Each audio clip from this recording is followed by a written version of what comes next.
Fighting in this environment is a huge challenge. Soldiers need all the help they can get.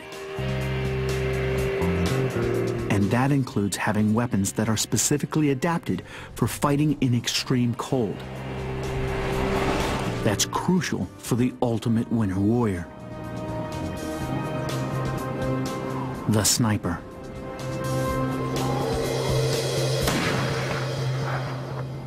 The key to it is understanding the cold weather. Weapon consultant Frank Fletcher is a former sniper with the British Army's Parachute Regiment. The human body is pretty tough. Even at sub-zero temperatures, you can still operate. It's particularly tough as a sniper because you've got to spend long periods keeping still. But snipers are historically extremely effective in cold environments, and they can actually do a lot of damage. One sniper can change the whole dynamic of the battlefield, particularly in Arctic conditions. But to be effective at their job, they need a reliable sniper system. Accuracy International, based in England, has developed a weapon for the sub-zero sniper. The Arctic Warfare Super Magnum. Already used by Special Operations Command in the United States, the Arctic Warfare Super Magnum is being issued to snipers in the British military. It's a bolt-action rifle with a range of over a mile. It fires the incredibly powerful .338 caliber Lapua round, considered by many experts as the best round ever made. It's a heavier bullet, very useful if you're wearing body armor. Remember in the Arctic, people wear lots of clothing and stuff.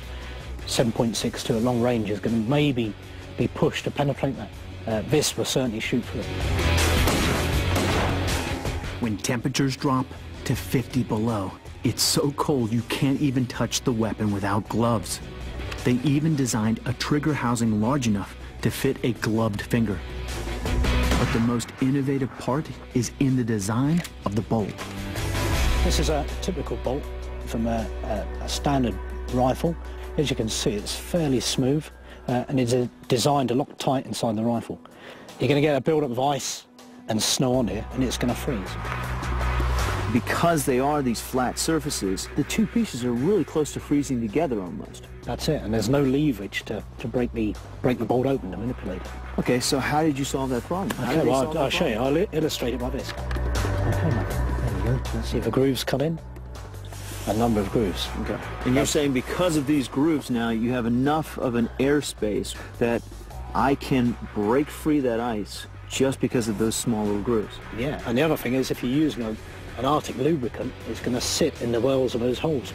So again, that's going to act to stop it freezing. And for long-range shooting, they've made some modifications. They've added a muzzle brake to limit the flash, reducing the chance that the sniper will be spotted.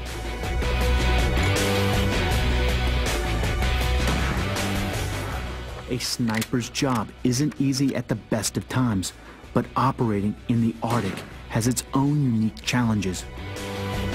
Conventional sniping in the Arctic would take twice as long. So your planning phase to move into an FFP, which is your final fire position where you're going to take your shot, would take twice as long to get in there. Once you're still, you start to get cold.